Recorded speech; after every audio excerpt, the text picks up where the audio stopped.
Olá, eles que lutem no ar, o seu podcast que é o puro suco do entretenimento. Seja bem-vindo, seja bem-vinda.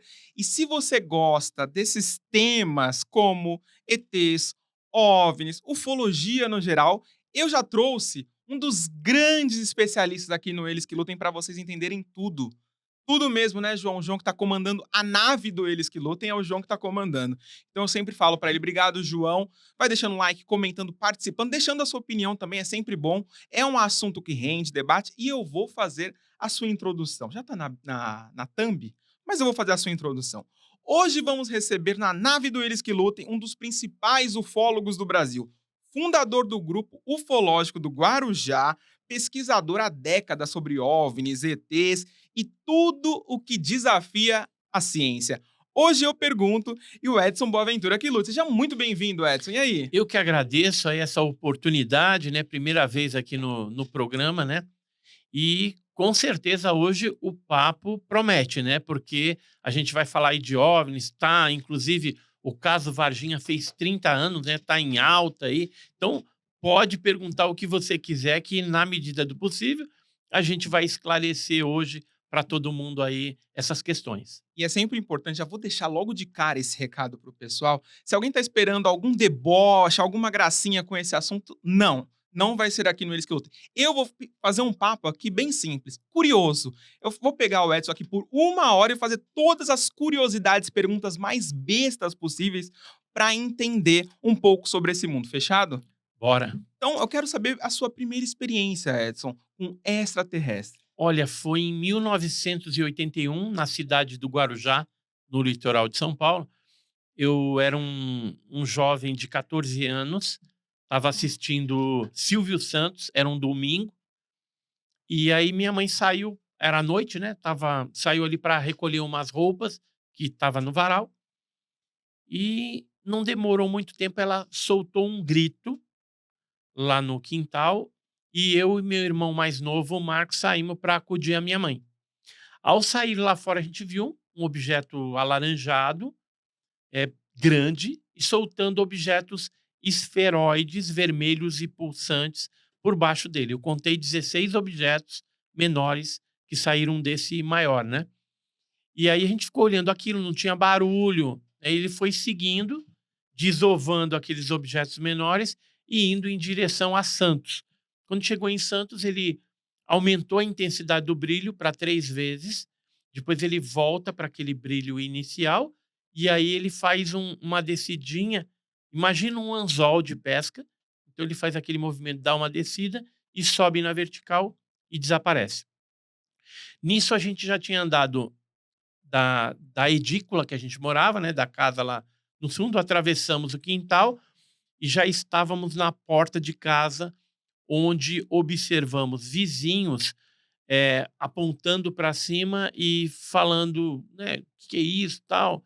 Pessoal ali olhando, não entendendo muito bem. A gente também não entendeu o que a gente tinha visto. Meu irmão chorava de soluçar. Depois a gente acalmou ele, minha mãe deu água com açúcar. A gente perguntou: "Marco, o que foi?" Aí ele: "Ah, eu pensei que estava acabando o mundo, né." Na hora que aumentou aquele brilho, ele ficou muito assustado. E aí quando isso foi no domingo, na segunda, eu cheguei no Banco do Brasil, que eu naquela época era menor aprendiz do Banco do Brasil, e eu comentei esse fato, esse avistamento, com um vigilante da Pires, que era o Ledinildo Azevedo Ledo de Mello. Hoje ele está morando lá para Pernambuco, Recife, para aquela região. E aí ele falou: "Ah, Edson, o que você viu era um OVNI, um objeto voador não identificado." Aí ele me apresentou um grupo de Sumaré, no interior de São Paulo, chamado CPEX, que tinha a coordenação de 2 irmãos gêmeos, o Eduardo Mondini e o Oswaldo Mondini.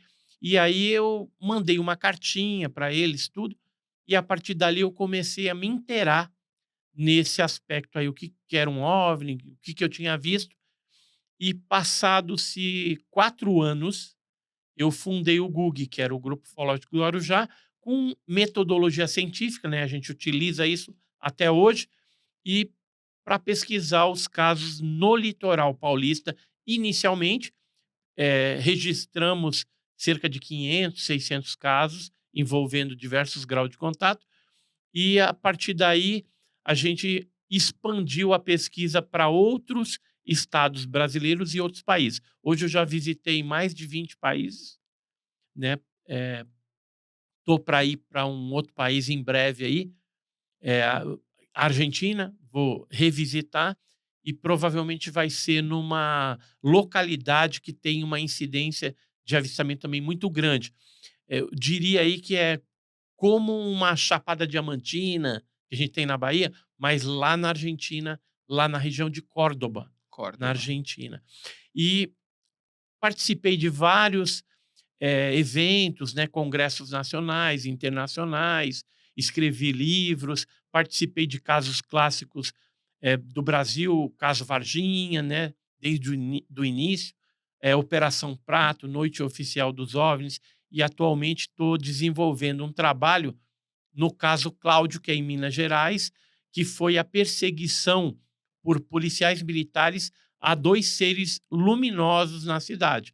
E aí tem relatório oficial, tem Aí o Minas Gerais é um depoimento. polo, né? É um É um polo, ali parece que, assim, eles têm todos os lugares do mundo para ir, eles vão para Minas Gerais. Então, porque é um estado grande, tem muito minério, né, e talvez uma das explicações do porquê esse fenômeno assedia essa região de Minas pode ser os minerais, né, as rochas que tem ali, gemas, né? Por algum motivo chama atenção. No caso, por exemplo, de Varginha e Cláudio, nessas 2 cidades mineiras, eu descobri que embaixo, no subterrâneo, existe urânio e áfnio, que são materiais utilizados para a questão nuclear, né? Então, talvez tenha algum fundamento, né, que eles estariam talvez atrás disso, porque já foi visto esses seres tripulantes de OVNIs agachados e coletando materiais no solo também, tanto em Cláudio como em várias partes de Minas Gerais, né? Embora não exista lá em Cláudio uma mineradora, né, que faça essa extração do urânio, né? Não tem isso ainda, mas a gente sabe que é riquíssimo aquele subsolo ali. Além disso, existe outros interesses, né, que ao longo de 46 anos que eu pesquiso, e a gente percebeu que existe um interesse genético, né, no DNA do ser humano. Então tem experiências genéticas, tem implantes, são a colocação de microsistemas dentro de seres humanos. Alguns desses microsistemas já foram retirados através de cirurgias, né? Então existem diversos interesses por parte desses seres que visitam a gente aqui na Terra desde que o mundo é mundo, né? Tem pinturas rupestres, petroglifos que mostram aí que no passado nós já éramos visitados por esses OVNIs e os seus tripulantes. Aí que eu quero te perguntar, porque por óbvio você acredita em extraterrestre, mas para você qual que é a prova mais irrefutável que a gente tem, mais concreta que esses seres existem? Só vale uma, se fosse escolher uma, você colocaria essa prova. São os ultramateriais, metamateriais de OVNIs, né? Então são fragmentos ou pedaços maiores e que geralmente têm uma composição química diferenciada.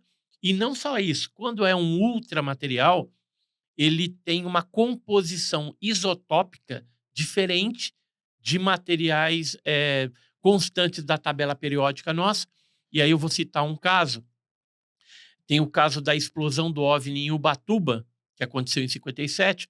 Esses fragmentos que chegaram na mão de cientistas, de militares, alguns deles foram analisados em universidades e instituições importantes.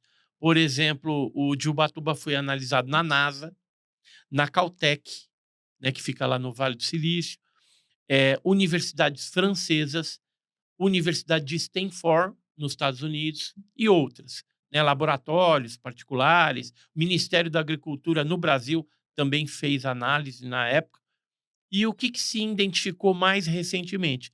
Que o magnésio, né, que é o metal, era composto na sua totalidade, praticamente, de magnésio. 99,3, pelo menos no exame que a gente fez na USP, na Universidade de São Paulo, deu 99,3. O 0,7 era óxido de magnésio, ou seja, magnésio enferrujado. Já que aconteceu o fato em Ubatuba, que é no litoral, e houve ali uma contaminação com sal, né? Porque você tem a salinidade do mar, ele pode ter gerado essa oxidação, né? Mas o que tem de interessante? Embora seja magnésio, na máquina que analisou o isótopo do magnésio, foi constatado numa das amostras pelo microbiologista Gary Nolan que era 30% diferente de qualquer outro amostra, né, de magnésio que existe na Terra. Ou seja, era algo que nunca tinha sido dantes encontrado aqui. E eu levei também a peça, né, que eu tenho 4 fragmentos desse OVNI em meu poder. Futuramente a gente pretende fazer um museu e até Não pense em levar essas colocar no peças. no Mercado Livre para vender, que isso deve É, dar um dinheiro, eu né? tô tentando vender um Hã. para poder Quanto que viabilizar sai o mais ou museu. menos? Eu não sei, um pedaço de disco voador. É um Você negócio pode que botar o valor que você quiser eu disso. botei um preço para algumas universidades, ver se alguém se interessa, para mim conseguir fazer o museu. Já que quando eu vou em podcast, a gente sempre faz um apelo: "Ó, tem algum investidor que quer ajudar a gente?". Porque o que eu estou pensando fazer? Pegar a minha casa hoje, fazer uma reforma na parte, eh térrea dela, transformar no museu e construir alguma parte em cima para mim continuar morando lá. Que aí eu não ficaria refém de governo, né, nem de prefeitura, de nada disso. E ali seria um negócio perpétuo, onde a gente teria fragmento de OVNI, documentos, amostras, tem uma marca de pouso, tem um monte de coisa, pelo de chupacabras, e isso ficaria disponível para um número maior de pessoas, né. Então, voltando lá na análise, a análise, ela, embora seja um metal magnésio, ela tem um isótopo diferente e não é meteorito, porque eu levei para especialista de meteorítica e eles olharam e falaram: "Ó, meteorito que caiu na Terra, que tem magnésio, ele vem combinado com outros elementos, por exemplo, vem níquel, ferro, estanfiodita, farritonita, e esse negócio não tem, é puro". Então, e a parte estrutural também da peça, ela não é um meteorito. Então, se não é meteorito, não é um negócio que tem na Terra, então é extraterrestre. E se existem testemunhas, que eu coletei diversas testemunhas, que viram a nave explodindo, ou que escutaram barulho, ou que viram o brilho. Tem um pescador, por exemplo, que nós temos o depoimento dele, o seu Virgílio, ele disse que naquela época, veio uma embarcação da Marinha, juntamente com uma outra embarcação com uma bandeira estrangeira. É assim, pessoal muito simples, caiçara. Naquela época, na Praia das Toninhas, em Ubatuba, tinha apenas 6 casas de caiçaras, então que eles alugavam, às vezes, para turista. E como aconteceu o fato num feriado, foi 7 de setembro de 1957, então tinha alguns turistas ali, alguns pescadores, e o Virgílio disse que depois que aconteceu a explosão, ele, lá na casinha dele, à beira-mar, veio uma chata de alumínio, uma embarcação da Marinha, desceram ali alguns militares, foram até a casa dele. Casa de caiçara naquela época, acho que até hoje, né, se tiver alguma, geralmente tinha a porta da frente da casa e tinha uma porta nos fundos, geralmente da cozinha, saindo para o quintal. E aí ele recebeu ali na porta da sala, né, esses militares. Eles falaram: "Olha, é o seguinte, a gente veio aqui, a gente vai ter que fazer um negócio aí, a gente quer que vocês fiquem dentro de casa e a hora que a gente voltar, a gente libera, aí vocês podem vida normal, mas a Meu gente quer Deus. que vocês fiquem aí dentro de casa, não é para sair, é uma ordem que a gente está dando". Aí o Virgílio, né, a família dele, a esposa, tudo: "Ah, tudo bem, tudo bem". Ele entrou, mas como ele era muito curioso, esse pescador, o Virgílio, ele saiu sem que os militares, percebessem. Ele saiu pela porta dos fundos, subiu o morro, se posicionou no alto de um morro, no meio dos arbustos e olhando o que eles estavam fazendo. Eles jogaram tipo uma rede, retiraram um pedaço maior do disco voador e colocaram em cima do convés do barco. Depois eles foram embora. Aquela embarcação estrangeira, junto com a da Marinha ele conhecia, mas o outro ele não soube falar se é bandeira dos Estados Unidos, se é de algum outro país. Eu acredito que eram os Estados Unidos ali fazendo alguma coisa. Então, Sempre eles, né? existe testemunhos eh, que viram, né, esse objeto ou que viram explodindo, né, no dia e que corroboram que não foi um fato normal. E um detalhe também interessante do caso de Ubatuba é que ele teve a atenção da ciência. Por exemplo, já ouviu falar no Jacques Vallée, um físico francês, que é Não lembro. consultor da NASA, ele foi consultor do Bigelow Aerospace, do Robert Bigelow, né, que é o concorrente do Elon Musk. E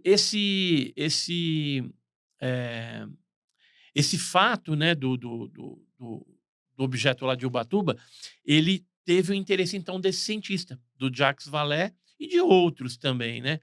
E se não fosse algo anormal, não teria sido levado para análise num lado, no outro, né. Eh, Só para você ter uma ideia, essa aqui é a análise que foi feita na época na NASA e foi Aham. encomendada por Peter Sturrock, um cientista da Universidade de Stanford.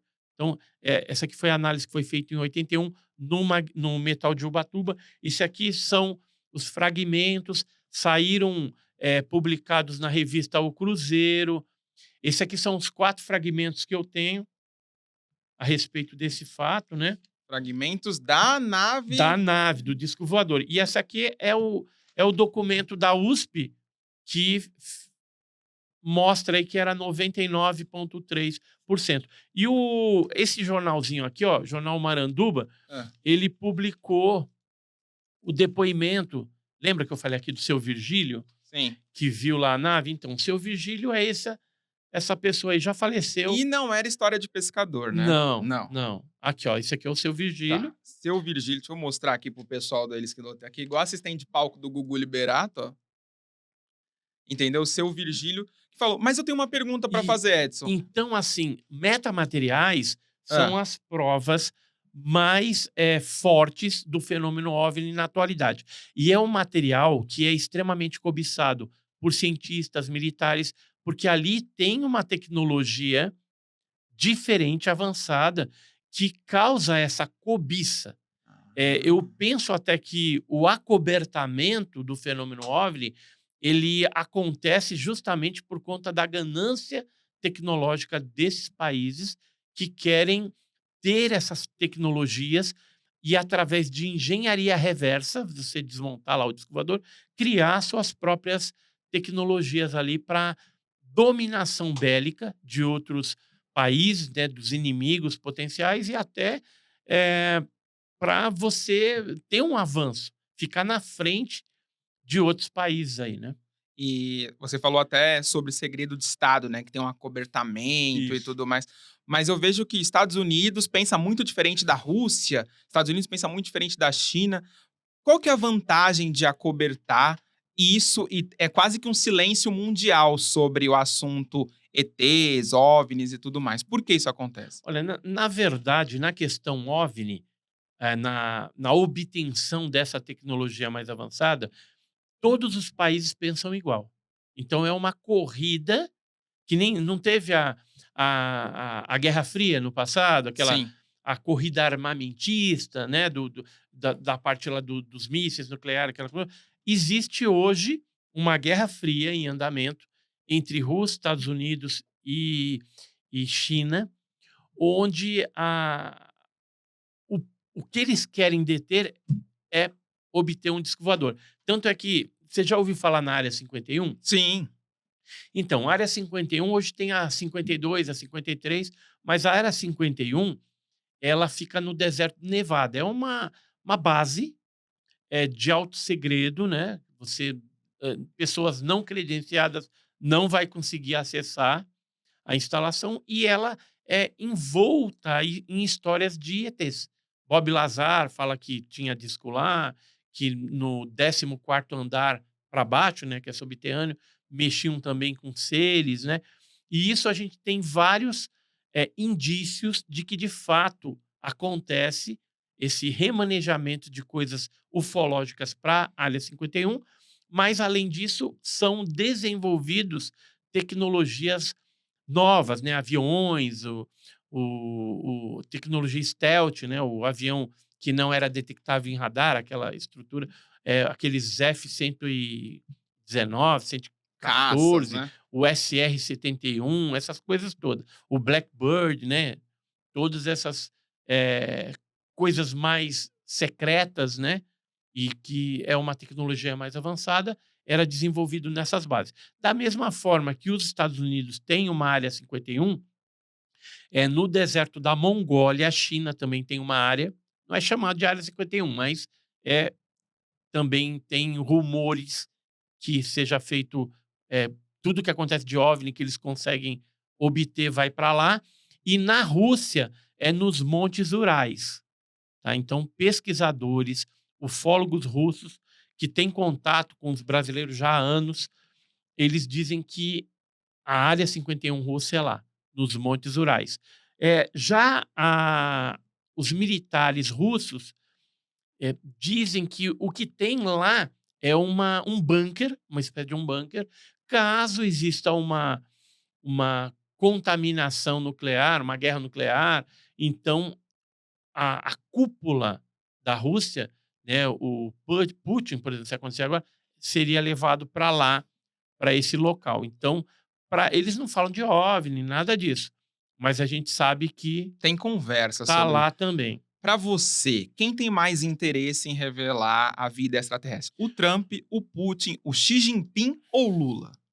Olha, é o Trump, na atualidade, porque durante a campanha, o Donald Trump ele prometeu de fazer das tripas coração, vamos dizer assim, para tentar revelar o que o governo americano escondeu ao longo dos anos sobre os OVNIs. O que ele fez? Assim que ele tomou posse, ele nomeou a deputada Ana Paulina Luna para que ela chefiasse uma comissão, que inclusive agora está o David Grush também junto, trabalhando, o Burleson, o outro deputado Burleson, para que juntos negociem junto à FBI, CIA, Pentágono, a liberação de alguma coisa. Eu acredito que não deva acontecer uma revelação total, por aquilo que eu falei, né? A ganância tecnológica. Então, tem coisa ali que é segurança nacional, é tecnologia envolvida. Então, isso eu acredito que eles vão manter ainda sobre o véu de sigilo. Todavia, alguma coisa eu acredito que ele vai conseguir, pelo menos, liberar. Porque quando ele fez a promessa dos OVNIs, juntamente ele falou assim: eu vou liberar a papelada do Kennedy, né, do Martin Luther King, e ele já liberou. Então, já liberou dessas duas coisas que era uma promessa. E a promessa foi cumprida. Então, acredito que dentro da expectativa OVNI, também alguma coisa venha à tona.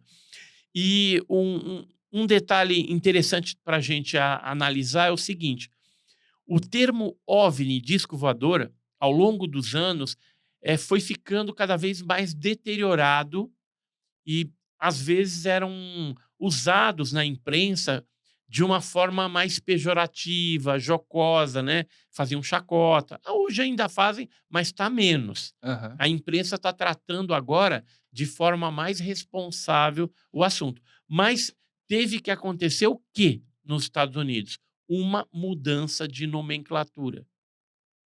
Então, o que era chamado de OVNI, disco voador, passou a chamar fenômeno, inicialmente fenômeno aéreo não identificado, que é o UAP, e depois eles mudaram o aéreo para anômalo. Aí ficou fenômeno anômalo não identificado. FANI, que é o UAP. UAP, né, em inglês.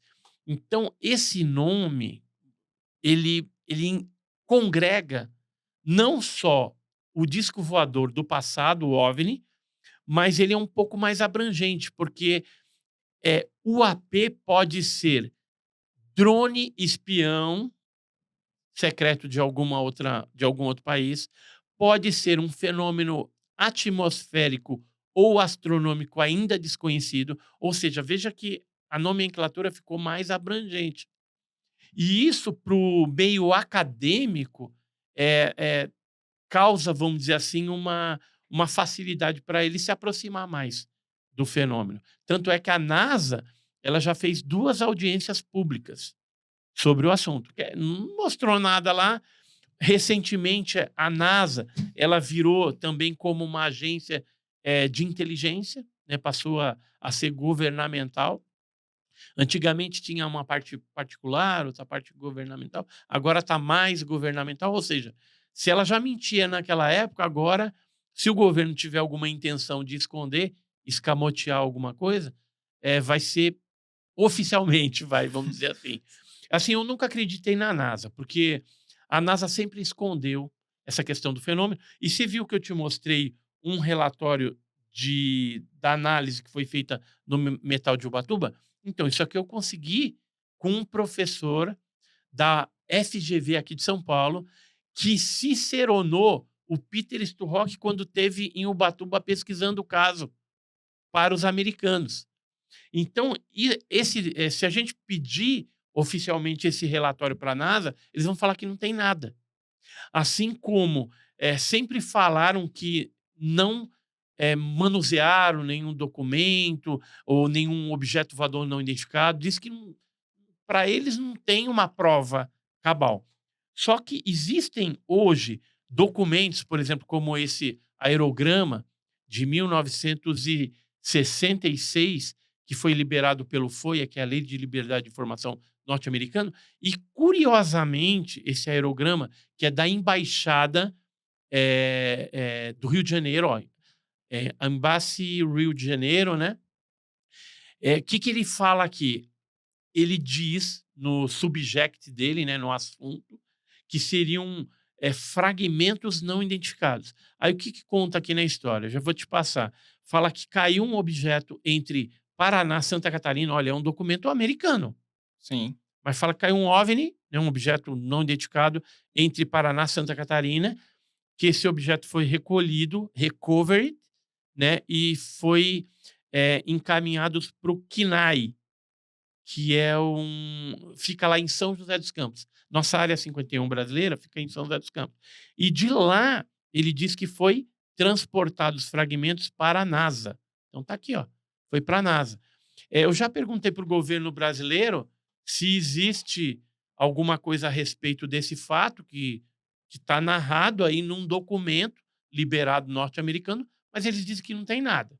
Então, veja que o acobertamento é um negócio forte e que já naquela época, na década de 60, existia um acordo entre o governo norte-americano e os brasileiros nessa questão de OVNI, e persiste até os dias atuais. Caso Varginha, por exemplo, que foi em 96, né, vários anos depois desse documento, a gente tem um envolvimento comprovado dos americanos, né, que estiveram aqui. Tem várias pessoas militares, né, que atestam que eles estiveram aqui, que aeronaves da USAF, da Força Aérea Norte-Americana, estiveram em Campinas, que era um C-17, pousou lá, e que também usou como ponte, talvez, de abastecimento, antes de levar as criaturas de Varginha, porque não era uma só, e a nave, né, que foi abatida lá na região, eles pararam em Alcântara, ali no Maranhão, né, a base de Alcântara, e também em Manaus, né. Então houve uns pousos estratégicos, né, e assim, eles não levaram tudo de uma vez. Foram fazendo esses voos até levar toda aquelas criaturas, né. Pelo que a gente ficou sabendo, um militar uma vez me contou 6 criaturas foram para os Estados Unidos, mas o Jacques Vallée, agora numa audiência em Washington, que aconteceu no dia 20 de janeiro de 2026, ele falou que eram 7 criaturas que foram para os Estados Unidos, né, para a famigerada lá, Área 51. A gente tem também algumas informações que teria sido encaminhado para lá. Então, veja assim que tem documentos. Isso aqui é um outro documento que fala da cooperação.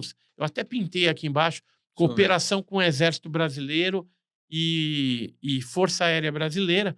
Esse aí são páginas de um caso que aconteceu em Bicas, Minas Gerais, novamente, na época do projeto Blue Book, que era o projeto Livro Azul, bem conhecido, né? O projeto Livro Azul, ele existiu desde o ano de 1952 e foi até 1969, tendo participação de pessoas importantes como o astrônomo Joseph Allen Hynek, que foi inclusive consultor do filme do Spielberg, Do aquele ET? Contatos Imediato Terceiro Grau. Aham. Ele aparece lá em cima daquela montanha fumando um charuto, o próprio Hynek, né? Então, o interessante a gente pensar nessa questão de filmes, porque os filmes eles são utilizados para preparar a população dentro de alguma informação que eles querem liberar ou preparar o povo. E o que vai acontecer agora em 2026? Spielberg lançando mais um filme dentro da temática OVNI, extraterrestre, né? E que vai chamar no Brasil Dia D. E lá nos Estados Unidos, Disclosure Day, né? Dia do desacobertamento, da revelação. E isso vem ao encontro do que está acontecendo no mundo, né? Aquelas audiências públicas no Congresso Nacional Norte-Americano, né? Um monte de militares, ex-militares, o David Grush lá denunciando que o governo está escondendo isso.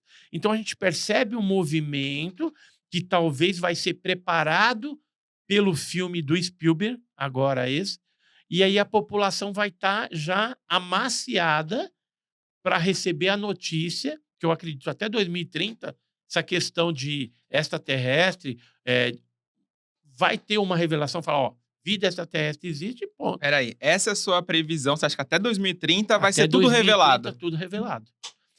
Porque é só analisar o contexto que está acontecendo no mundo. A população está sendo preparada para essa revelação. Não dá mais para esconder o sol com a peneira. Não dá. O fenômeno OVNI está muito forte em todo o mundo.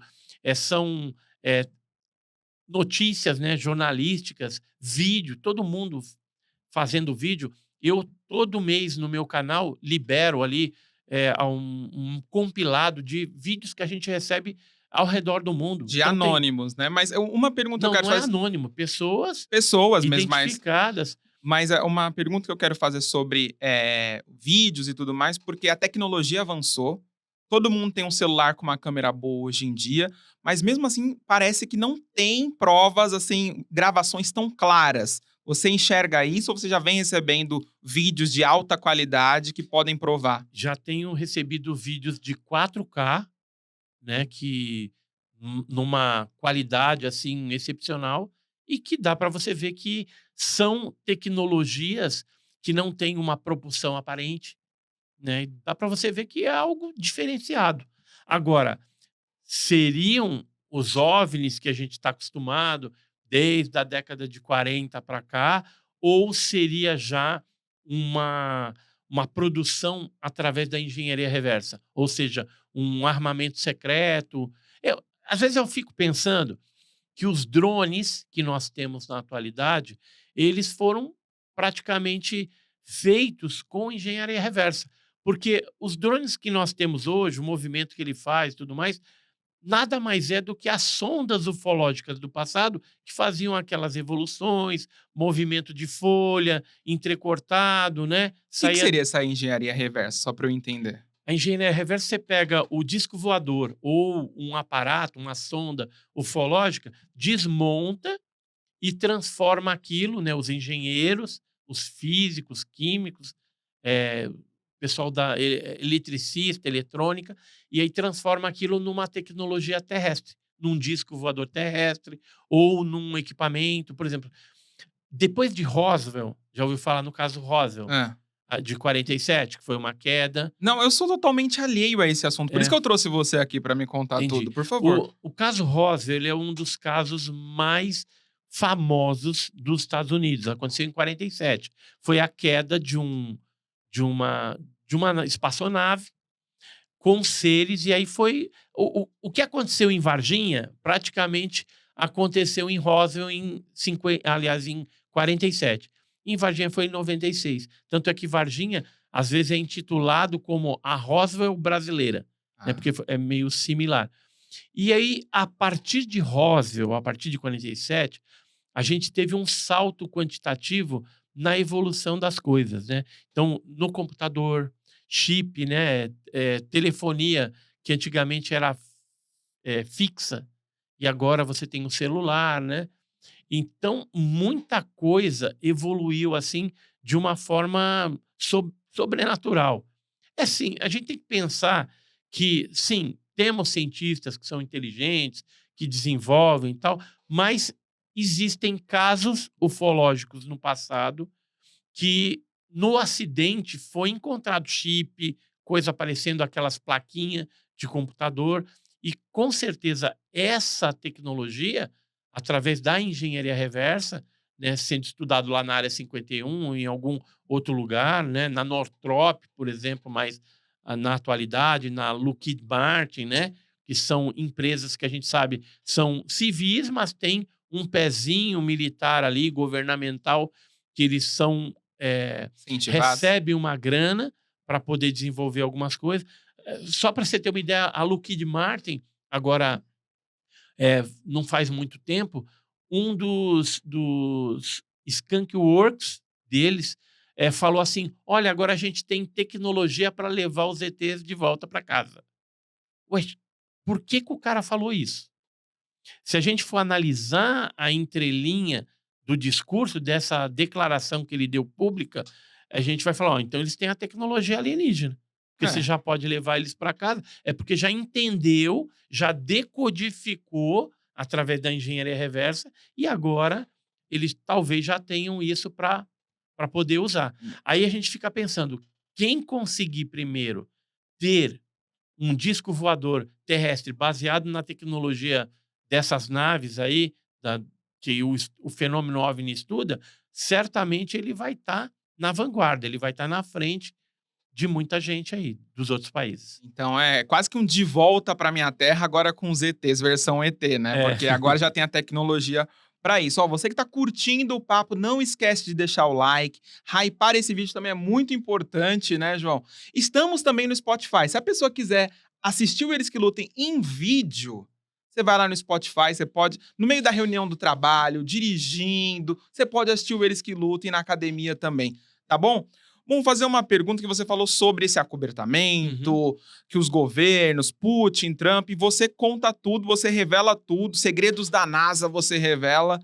Você não tem medo dos caras te perseguirem? Alguma autoridade ou alguém fazer alguma coisa contra a sua vida? Olha, na atualidade, geralmente a gente percebe que não tem mais aquela iniciativa de matar o ufólogo. Tá? No passado, houve alguns ufólogos que morreram em circunstâncias estranhas, É? então se apagavam, né, quem sabia Queima demais, de arquivo. queima de arquivo. E também o pessoal da parte, astronáutica, né, foguetes, aquela coisa toda, teve um monte de gente que morreu aí. Quando eu estava envolvido lá no começo com o caso Varginha, eu sofri uma ameaça e tive o telefone grampeado, assim como outros pesquisadores, o Vittorio Pacatini, o próprio Birajara Franco Rodrigues, os irmãos Mondini, sofreram algum tipo de ameaça. Inclusive, no meu livro, ETs de Varginha Montando Quebra-Cabeça, eu fiz um capítulo que é justamente contando esses grampos telefônicos. Aqui, ó, sobre os grampos telefônicos. Mas foi diretamente que fizeram essa ameaça com Aqui, ó, você? ameaças, grampos e outras situações, né. Então eu comentei, né, da ameaça que a gente recebeu por telefone. Na verdade, eles falavam que era para eu ficar quieto, porque o meu filho estudava na escola tal, endereço tal, e poderia acontecer um acidente com ele. Tipo assim, ameaça, pegando pessoas da família que você ama e dando aquela apertada. E no caso de grampo telefônico, a Força Aérea Brasileira ela liberou no Arquivo Nacional documentos. Não são milhares de páginas que estão lá. No meio dos documentos veio esse papelzinho Aham. que eu olhei, né? Quando eu olhei esse negócio, falei: nossa, esse telefone aqui é o meu telefone. E o outro telefone que tem aqui é o telefone do Banco do Brasil que eu trabalhava. E o meu nome está aqui: telefonema recebido do senhor Edson, Guarujá, São Paulo, em março de 96. Ou seja, no transcorrer do caso Varginha, né? E aí eles colocam aqui, assim, resumidamente, que eu tinha conversado com um pesquisador, que era do caso Varginha também, que é o falecido Claudeir Covo. E aí ele coloca, ó, estive em São Carlos, aí fala aqui, ó, 140 aparições e filmagens, só no início desse ano, em São Paulo, Minas Gerais, Paraíba, Santa Catarina. Ou seja, eles inter, eles interceptaram uma ligação Eles estavam de olho em você, monitorando, né? monitorando, o telefone estava grampeado, e fizeram essa comunicação, foi provavelmente para alguém, né. E é justamente uma conversa que, na época de Varginha, que o negócio estava auge, a gente estava conversando. Aqui a gente não falou nada de Varginha, mas eles talvez Ah, eles sabem, estivessem né? na expectativa de repente, a gente falar alguma coisa. Porque, assim, havia naquela época, como a gente sofreu muito essas ameaças, né, a gente tomava cuidado. Então, o que que acontecia? O Claudeir ligava, falava assim: "Olha, vamos no shopping", né, eu usava lá qualquer termo que a gente já sabia: "Ixi, deu caca, tem alguma coisa para contar". E o que que acontecia? Eu e o Jamil Villanova subíamos de Guarujá para São Paulo, na casa do Claudeir. Lá a gente pegava o carro dele, mas não falava nada. Aí ele estacionava o carro, a gente deixava, né, se tivesse celular, alguma coisa, deixava, separado e ia andar em algum outro lugar, numa rua, alguma coisa, e aí a gente conversava sobre o assunto, porque ali não ia ter escuta, não ia ter nada. Aham. Porque a gente não sabia nem se o carro estava com alguma escuta, com alguma coisa de espionagem. E no caso, os telefones a gente sabia que estava grampeado. Parece cena até de filme, né? É, Parece cena de filme. E você falou sobre filme, e acho muito legal a gente falar que você falou que o filme é uma preparação para o povo receber a notícia de que que vida extraterrestre existe. existe. Aí eu quero saber, primeiro, qual é o filme que melhor retrata tanto fisicamente quanto de personalidade a vida extraterrestre? E depois eu quero saber também, mas eu já faço essa pergunta. Eu quero saber primeiro assim, qual é o filme que você considera que retrata melhor os extraterrestres, assim, ficcional, né? Ficcional. Ó. Tem Intruders, do Buddy Hopkins, ou Intrusos, né, em português. Tem o caso Contato Imediato de Terceiro Grau, que é um basicão, né, que traz aquela criatura, o Grey, né, que é o cinzento de olho preto, que corresponde a 80% dos casos mundiais, né. Tem modelos deles? É isso? Grey? Tem, Tem, tem tem, modelos? tem. Ô, Tem louco. vários tipos, né. Deixa eu ver se eu tenho. Diversidade também dos extraterrestres, né? Aqui, ó. Isso Deixa eu aqui é ver. uma tabelinha de alguns tipos, né. Então você tem 80% é o grey, cinzento de olho preto. Você tem também 15% que são seres parecido com os humanos, aquele O segundo ali na segunda coluna, esse loirão aí, né, de olho de macacão, hã. esse é o tipo beta, né, corresponde a 15% dos casos. E tem os bizarros, né, que é com o corpo coberto de pelos, robóticos, energéticos, né. Então são aquelas coisas bizarras e a criatura de Varginha, por exemplo, ela entra dentro de um percentual de 5%. 5%. É É, raro. 80% é o grey, né, aquele cinzento, Qual que é o né. Grey? É Agora eu o fiquei curioso pra Deixa eu ver saber. se eu tenho uma coisa para te Não, tem mostrar uns que aqui. parecem seres humanos. Eu já vi gente assim na Paulista, viu? Eu já vi, sério. Olha, depois eu vou fazer uma pergunta picante pra você. Edson, Hã. nesses casos de abdução, já teve ser humano que fez amor com os Ah, ETs? tem. Tem Ó caso desse? Ó, o cinzento, esse aqui é um desenho que foi feito na época da Operação Prato, lá na região do Maranhão, Chapada das Mesas. E isso em 77. Então, mostra essa tipologia. Ele tem a cabeça grande, o olho preto, ele é acinzentado, careca, geralmente. Não aparece a orelha, às vezes é um furinho e tal. E às Sempre. vezes, e às vezes ele tem 3 dedos nas mãos, né? E magrinho.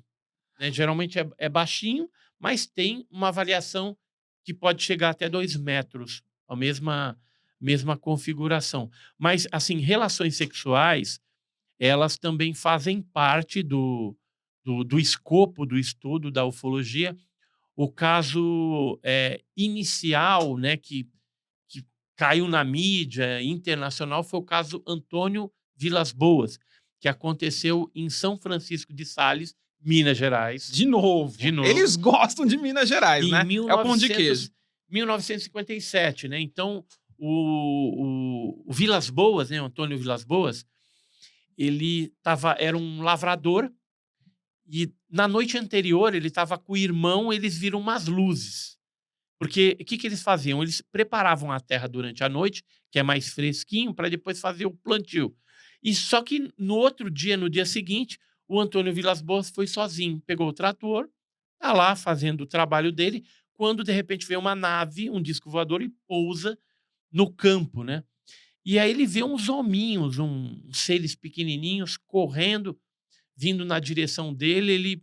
Eles estão vindo para cá, né? E viu que tinha uns escafandros, uns negócios diferentes, aquela nave que não era um avião.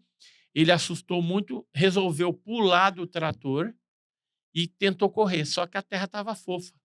Aí ele não conseguiu ir muito longe, os baixinhos pegaram ele, disse que tinha uma força descomunal. Apesar de ser baixinho tudo, que ele pensava que ia dar conta, Troncudinho. não conseguiu porque eles eram muito fortes. Aí arrastaram ele para dentro da nave, tiraram a roupa dele, passaram um óleo, uma espécie de óleo no corpo, tiraram o sangue aqui do queixo, numa mangueira, né? Uma espécie de uma mangueira. Aí, depois de um tempo, largaram ele lá num ambiente, né, que era meio arredondado e tal. E aí ele via que saiu uma espécie de uma fumacinha da parede, aquilo causou enjoo nele, aí ele chegou até vomitar no canto da sala e ficou lá um tempão. Aí, quando ele menos esperava, abre uma porta e entra uma mulher, né, deles, assim, meio diferente, cabelo meio claro, não era bonita, né, segundo ele, assim, não era o padrão, acho que ele achava, né, de boniteza, mas aí ela veio com certa intenção e eles acabaram copulando, né. Só que, assim, não teve conversa, não teve nada, como se, de alguma forma, ele fosse controlado também mentalmente, porque ele não conseguia agir, com a própria vontade dele. Foi algo incondicional, né, e totalmente, automático. E Quase aí que um abuso, né? Não teve nenhum chaveco, uma conversa, nada, nada, nem nada, pagar um nada, vinho. nada. É um E a abuso, realmente, né? Isso. E ela, depois que terminou o negócio, ela apontava, assim, para a barriga e apontava para cima, tipo mímica, como: "Ó, o produto, sei lá, vai nascer lá". E aí depois deram as roupas para ele se vestiu e encaminharam ele para fora da nave. Dentro da nave, ele chegou a ver também umas inscrições. Ele passou por uma espécie de uma porta e uma inscrição. Pois bem, o caso dele, foi em 57. Naquela época estava em vigor o projeto Blue Book, né, estava em andamento. Os americanos ficaram sabendo, vieram para cá, para entrevistar ele. Aí fizeram, ele depois ficou famoso, saiu em várias redes de televisão na época, né, e jornais também, periódicos estrangeiros. E aí passou um tempo, os americanos vieram para cá de novo e falou: "Ó, nós vamos pagar uma viagem, que a gente quer que você venha negociar a mesma inscrição". Aí levaram ele para uma base lá nos Estados Unidos, não sabe onde que era. Foi num local, tinha uma nave dessa, ele entrou, tudo, olhou lá as inscrições, mas falou: "Não, não é parecido com o que eu vi não". E aí retornaram ele para o Brasil. Quando chegou em 1981, por aí, década de 80, novamente os americanos chamaram ele de novo. Só que aí ele não quis ir, falou: "Ah, não vou", e não foi. E aí, posteriormente, ele era lavrador, né, como eu falei, ele se tornou advogado, né, hoje tem os filhos dele que moram lá para a região de Goiânia, tudo, são advogados também. Me parece que o Antônio Vilas-Boas fez alguns rascunhos de um possível livro contando a história dele e tudo, mas nunca foi publicado. Ele faleceu, infelizmente, né, e a história ganhou o mundo, né. Essa É. foi a primeira história de uma relação sexual, mas tem 2 eh psicólogos lá de São José do Rio Preto, que escreveram um livro chama Contatos Sexuais com Fonautas, onde ele traz dezenas de casos que ocorreram no Brasil, tanto com mulheres como homens. Então eles, como eram psicólogos, resolveram pegar os aspectos mais picantes, vamos dizer assim, da questão da relação, porque eles tinham um interesse de saber como é que era isso, né, e tentar associar, fazer alguma coisa comparativa. Quem são esses psicólogos? Uma chama Sônia Maria Trigo e o outro é o Álvaro Fernandes. E aí, esse livrinho é muito interessante, mas já está esgotado, né? Talvez ache em sebo de livro, mas ali traz os casos brasileiros. Lá fora, a literatura estrangeira traz muitos outros casos também. Então, a relação sexual ocorre vez ou outra quando tem a abdução, mas não é uma coisa padrão. Às vezes ocorre a abdução, é feito ali algum exame clínico, algum implante, coleta de sangue, de cabelo, unha, pele, né, óvulo, né, material genético também, mas, a relação mesmo, a gente percebe que de uns tempos para cá isso meio que cessou. Ufa, né? Ele persistiu, assim, durante muito tempo, até meados dos anos 90. Depois eu não fiquei sabendo de mais nenhum caso, dessa natureza, entendeu. Parece que eles pararam de fazer esse tipo de investida com o ser humano. Que bom, né? Porque imagina, a pessoa tá reclamando, né, João? Às vezes fala assim: nossa, eu atravesso a cidade pra dar uma namorada com um contatinho. Imagine o ET que sai de outro planeta pra pegar um ser humano. Então, é uma coisa complicada. Sobre os filmes, voltando, porque tem duas formas que os ETs são retratados nos filmes, né? Ou Aham. seres muito inteligentes, que são também cruéis e vão chegar aqui na humanidade e destruir tudo, ou eles são muito fofinhos, muito bonzinhos e vão salvar a humanidade do mal que ela mesma causa a si mesmo e à galáxia. Qual das duas versões você acredita mais? Olha, eu acredito mais na versão, de que eles estão fazendo essas pesquisas e o negócio não é benéfico. Não? Tá, porque você tem mutilações, né, de animais, né, que ocorrem ao longo. Isso aqui é melhor nem mostrar, É. para não cair, né, mas, geralmente são incisões bem interessantes, que às vezes são cauterizadas, né, e os animais geralmente são pegos o quê? O úbere da vaca, as partes, genitais. Então há um interesse nos animais, especificamente, dessa parte genética. Do ser humano também. E quando a testemunha é levado dentro da nave e passa por essas experiências, não é uma experiência boa. Pelo menos os abduzidos aí falam: "Olha, cara, não foi legal isso que fizeram com a gente". Primeiro porque eles sofreram, uma abdução, né, que abdução o que que é? Sequestro, é um rapto sem o consentimento do ser humano. Então foi uma violência, Sim. de certa forma, que aconteceu. Muitos deles voltam com queimaduras, com marcas no corpo, alguns com radiação. O Antônio Vilas-Boas, aquele que eu contei, ele voltou cheio de feridas no corpo, que depois eram uma espécie de contaminação por radiação. Agora, uma pessoa dessa lá, um lavrador no campo, em São Francisco de Sales, Minas Gerais, trabalhando, onde que ele vai arrumar radiação? É. E ninguém vai se contaminar porque quer, né. Então alguma coisa muito estranha Não era aconteceu. agrotóxico nem nada. Isso. E você quer ver uma coisa interessante? Tem um outro livro que eu escrevi, que é esse aqui, Alienígenas no Passado do Brasil. Aqui a gente traz a primeira abdução que aconteceu no Brasil, que foi em Campinas, com o senhor José Florencio. José Florencio é esse aqui.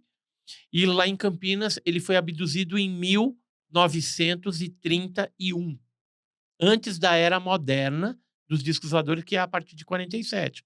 E o que, que aconteceu? Quando ele teve contato com esses seres, ele voltou para a casa dele, contou para a mãe, né, porque ele era uma criança ainda, e ele tomou uma surra. E no dia seguinte, ele apareceu com as costas cheio de feridas, assim, como se fosse umas erupções cutâneas bem estranhas. Como a mãe trabalhava no hospital lá em Campinas, falou, levou ele, né, para o doutor Roldão. O doutor Roldão lá olhou e não entendeu muito bem o que, que era aquilo, mas resolveu falar, vamos dar para ele pílulas do doutor Ross, biotônico Fontoura e tá tudo certo. Aquela coisa de sempre, passa um dipirona É, que tá passa um ótimo. É dipirona, aquela coisa de não sabia o médico. que era, não sabia o que era, mas aonde que eu quero chegar? Que a maioria dos casos não são benéficos. Existe uma turma dentro da ufologia que É. são mais místicos, tal, e que fica, o ET vai vir salvar. Vai vir salvar nada. Eles estão mais se aproveitando do ser humano, da questão do nosso DNA, genética. E veja que, por exemplo, na Operação Prato, né, que ficou bem conhecida, as pessoas também eram atacadas. Isso aqui é foto da época, e era feito uma espécie de agulhadas no peito das mulheres, na parte superior, e era aí extraído sangue e algum tipo de líquido corporal. Então, era uma experiência, era alguma coisa que estava em andamento naquela época e que nunca parou. Eu tive em 2023, lá no Pará, no estado do Pará, para reinvestigar alguns casos da Operação Prato. Inclusive, falei com essa moça. Isso aqui é foto de 77, a dona Aurora Fernandes. E o que, que a gente percebeu? Que o fenômeno nunca parou. Que essas pessoas, quando elas são pegas para exames, para alguma coisa, os seres continuam tendo contato com a pessoa e, por vezes, aquele contato ele passa de geração a geração.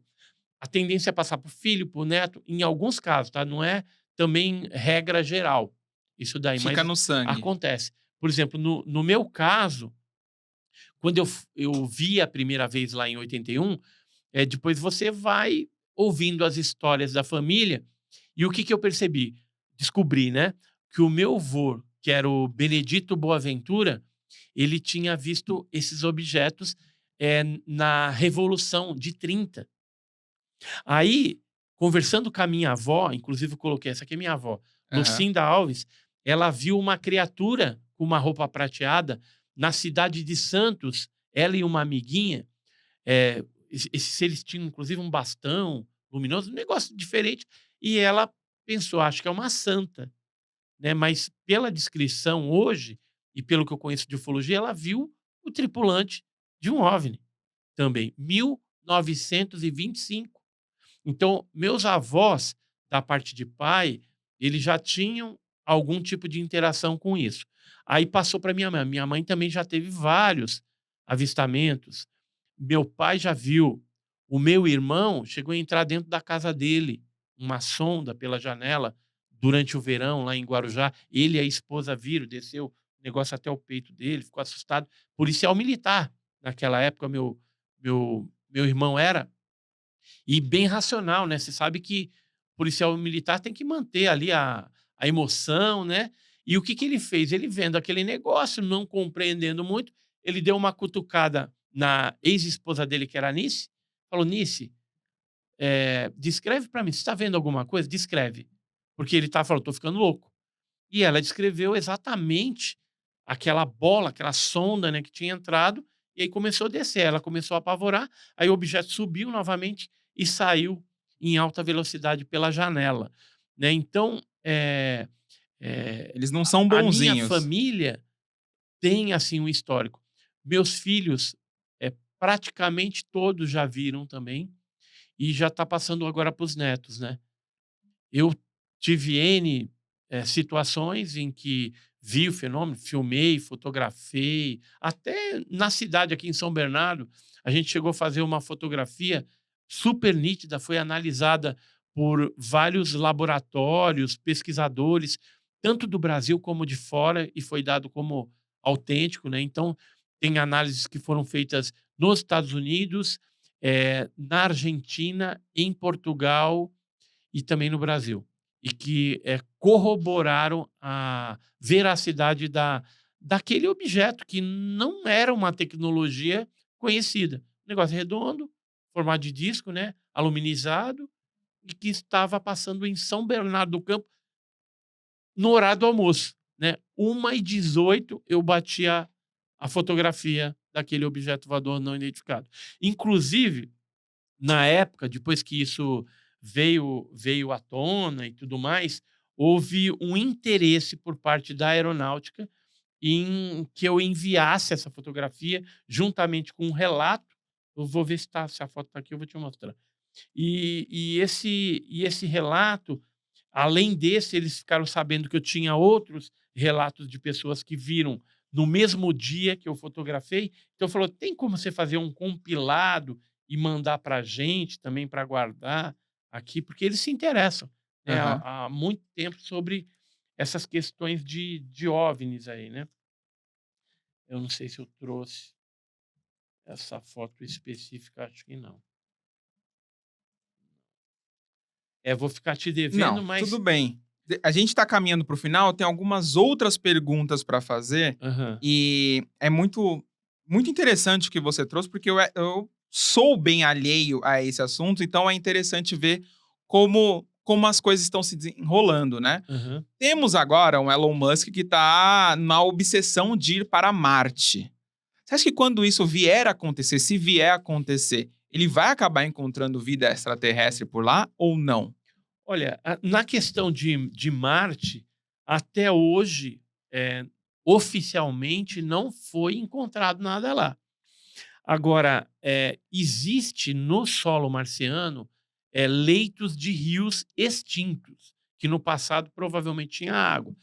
O que aconteceu agora recentemente? A NASA fez uma audiência pública revelando que na cratera G0, lá em Marte, eles coletaram um solo, né, e analisaram com a Pathfinder, né, aquele rover que tem lá, analisaram e descobriram assinatura de vida. A nível microbiano, assim, não é nada que nem um ser humano bem constituído, mas acharam algum tipo de forma de vida nessa análise que eles fizeram lá. Então, eles fizeram a audiência e revelaram isso para o mundo. Só que isso, a imprensa poderia sair falando assim: olha, a NASA reconheceu que tem vida em Marte.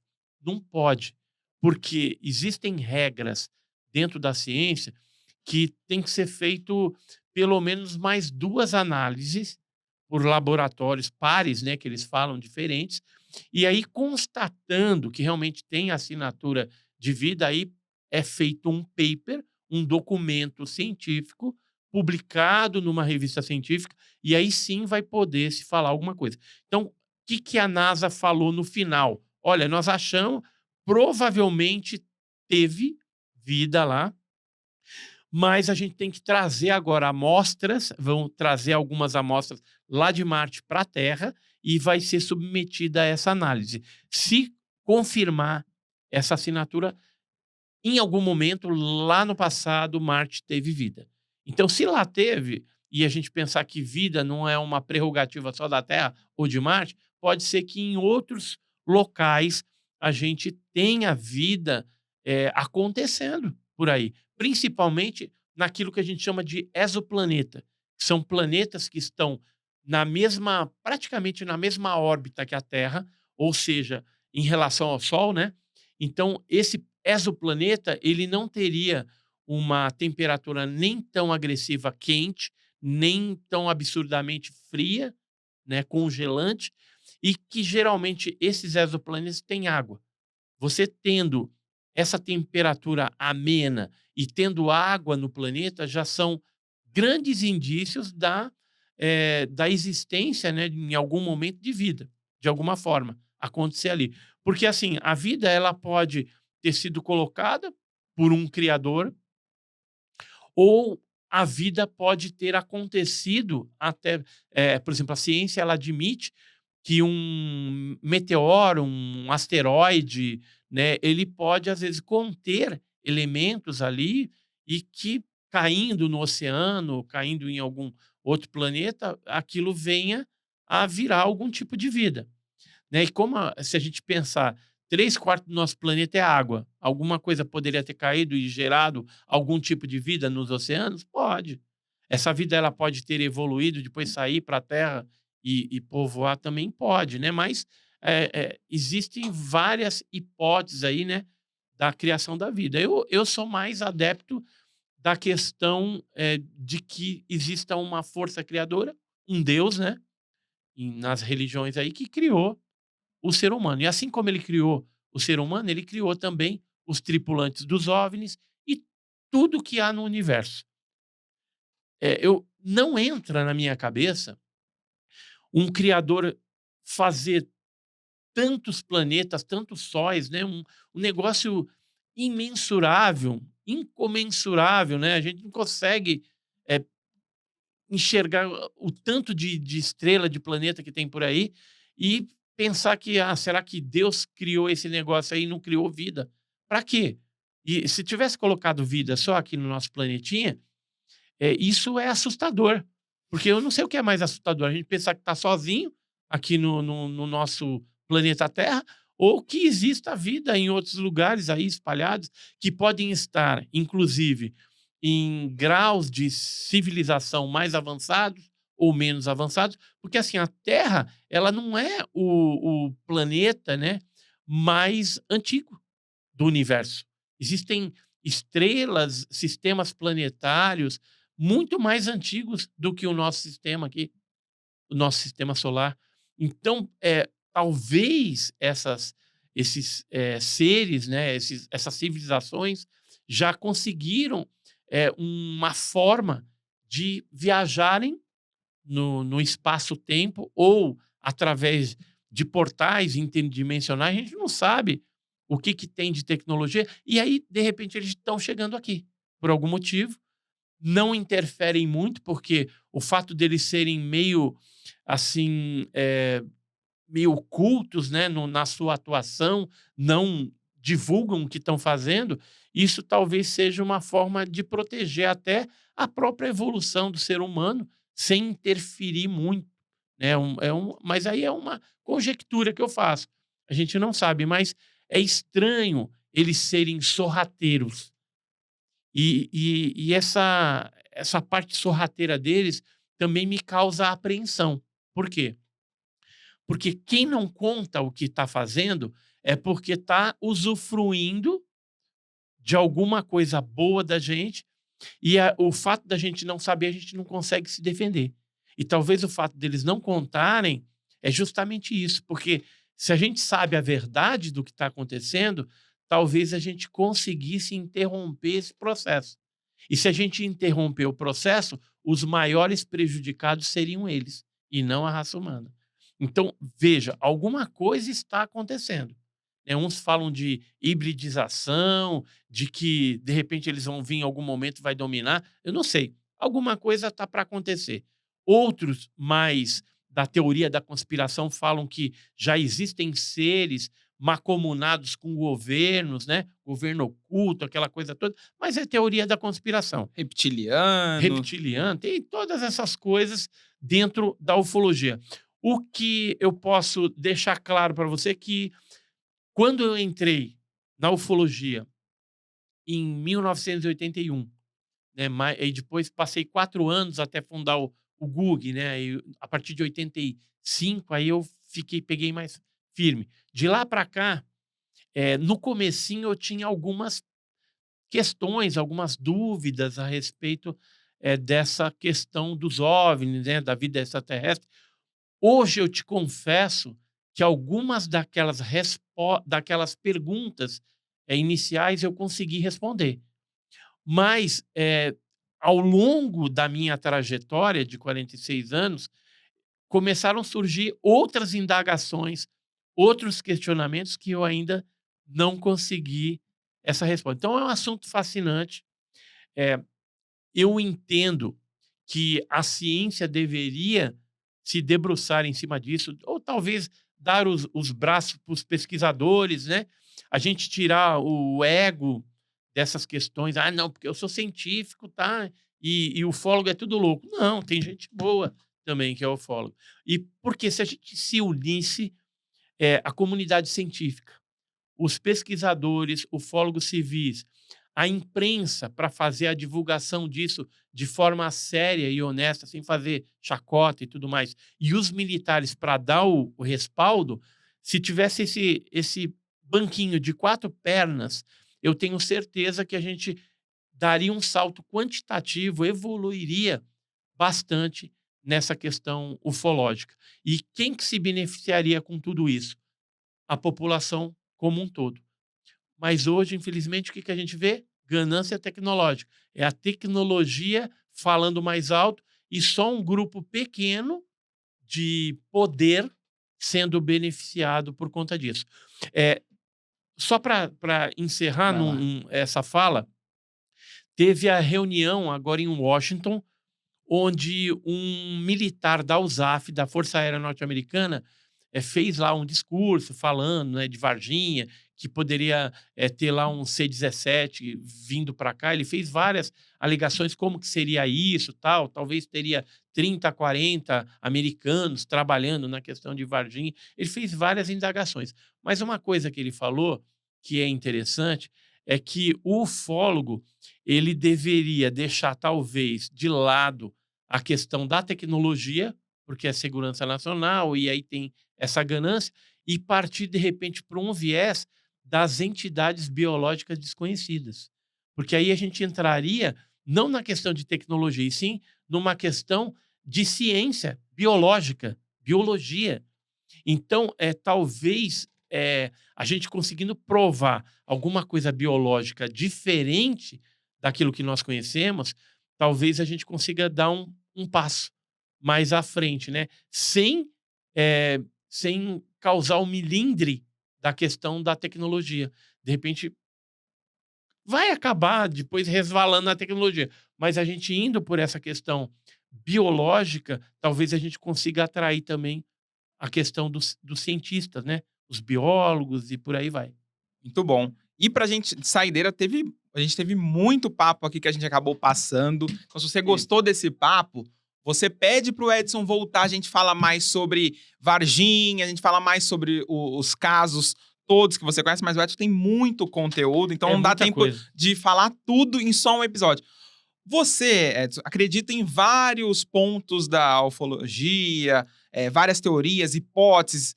Você acredita nisso. Mas pra você, qual é a teoria da conspiração que você fala? "Ih, aí, até pra mim isso é balela. Pra mim já exagerou." Qual que você acha que dentro dessas correntes você não acredita de jeito nenhum? São dos reptilianos, principalmente, que entra no corpo da pessoa, e o olhinho fica mexendo lá, que nem falava lá, a rainha da Inglaterra é um reptiliano. Essas coisas são teoria da conspiração mesmo, não faz nenhum sentido. Posso falar mais uma? Hã. A questão dos crop circles, né, aqueles desenhos nas plantações. Existem grupos especializados que fazem aquilo na Inglaterra, e aqui no Brasil a gente vê nitidamente que é uma questão de ufuturismo, né? A prefeitura está querendo atrair atenção para aqueles desenhos que eram fake, né? E que agora estão se especializando, cada vez fazendo mais certinho, mais geométrico, para de repente eh, usufruir da verba de ufuturismo, né? Federal, que é um dinheiro que entra e vem fomentar, vamos dizer, essa parte do turismo também naquelas cidades que querem ter algum viés ali ufológico, né.